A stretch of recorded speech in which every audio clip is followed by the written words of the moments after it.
Alright, so this is the cooktop in question. It's a PHL 255S. This is the original packaging, and this particular unit has an edge, a rolled edge here. Can I get you just to zoom in on that? So it's got a rolled edge here, and on that rolled edge, this rubber strip is to be hooked over the edge of that, and the rubber strip has a sloped angle. So what happens is when it's tightened down onto the bench top, that actually gets crushed between the bench top and the edge of that cooktop there, as you can see. So this goes right around, and combined with the fitting kit underneath, pulling it down onto the bench top, this actually gets crushed up against that and provides a seal. So that shows you, so what you can see this is brand new, just come out of its box. That's the original packaging. I've had it for about 4 years.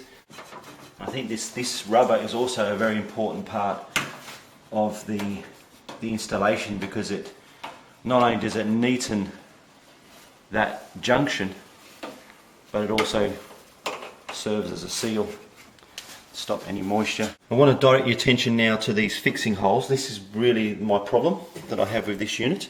These two holes here are pre-punched holes, very similar to that hole there.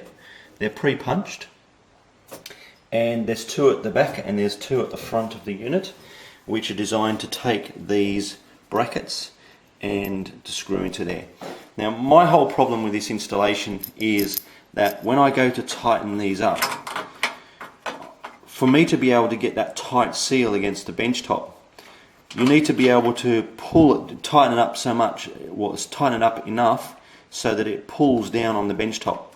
The problem is that when you put any sort of decent tension onto that, these actually strip. So I've started off with the screws that were included, and I've subsequently gone for a larger duty screw, and I have the same problem.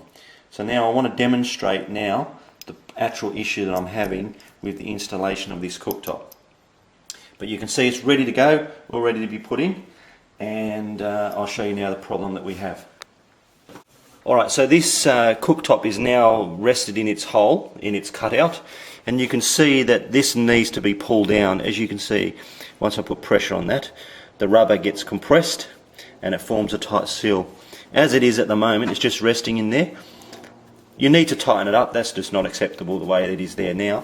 So what I'm going to do now is I'm going to actually use the supplied brackets and show you the issue that I'm having when it comes to tightening this up and installing it and getting that nice tight seal. So I'll demonstrate that now.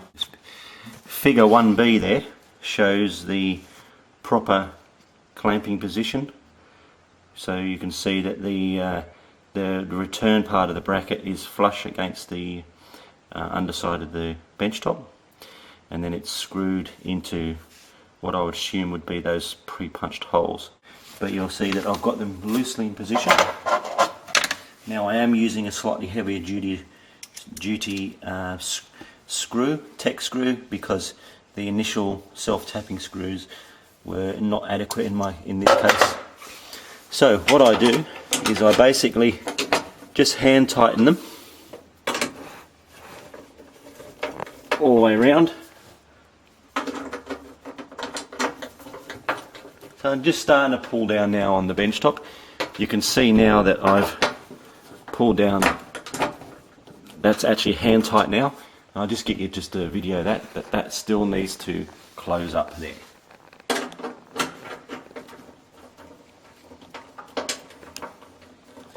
Alright, so these are all what I would consider to be hand tightened, just using a socket. Okay, let's go to this corner here, because this pretty much you'll be able to see what actually happened. But I go to tighten this and it's still not closing. I can start to feel now this is getting tight, but notice how this is still not closing at the bench top. So what I'm doing is I'm tightening it and it's not tightening it anymore. It's still a gap there, it still feels fairly loose. I'm still tightening. At this point it hasn't popped, so I'll go around to the other screws, and I'll tighten them as much as I feel that I'm able to.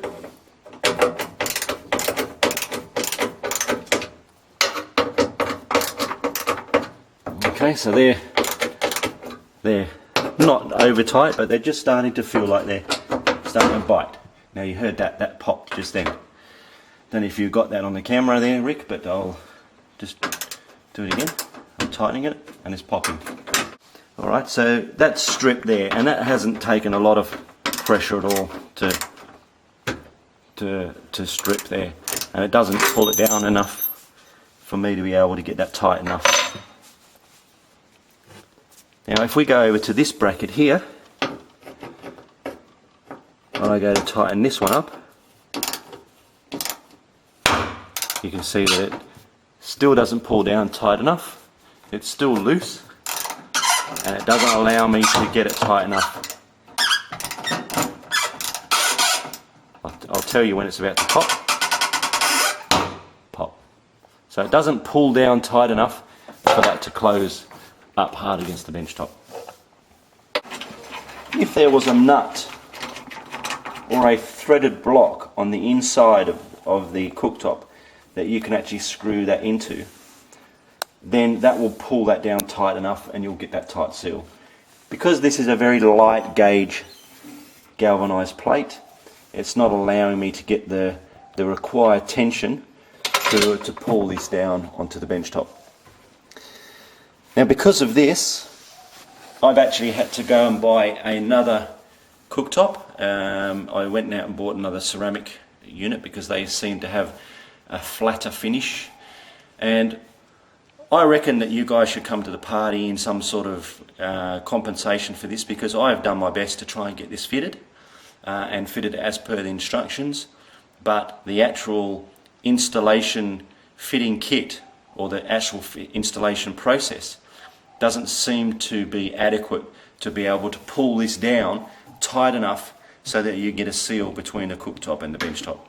So come on guys, you can do better than just telling me that you can't do anything because it's been bought 4 years ago. If I were to try to install this a week after I bought it instead of the 3 to 4 years that it's taken me to get it installed, it would be a different story. You would do something. But because I've taken this straight out of a box 4 years later and gone to install it, you guys don't want anything to do with it. I reckon you can do better than that, guys. So what I'll do now is I'll show you the reason why I've gone for a different unit. So I'll just put this down. And I've gone for a ceramic option because this is flat. It also comes with a self-adhesive foam strip that goes all the way around that, and that is the sort of finish that I'm after. I'm just not getting it with the original one that I purchased. So I've spent $700 to buy this, and I basically got a cooktop that I bought previously which I cannot use. And for any of you guys out there that are thinking about buying a Westinghouse cooktop, I would strongly recommend that you check out the actual installation manual first and find out whether it's going to be adequate, because in my experience the cast iron plate cooktops hasn't worked for me. It's been poorly designed, and for that reason I've had to shell out and buy another unit. You might be wondering why I've bought another Westinghouse, seeing that I've had the problems that I've had. Well, this was the only one that would fit in the hole that I cut out. Otherwise I would have probably gone for another brand, considering the amount of customer support that I've received because of this, which has been zero. So Westinghouse again, come on guys, you should come to the party. We're not talking about a lot of money here to keep me happy as a customer, and I'm sure now that you can see that the issues that I've had are legitimate, and you guys should do something now to minimise the impact of poor design.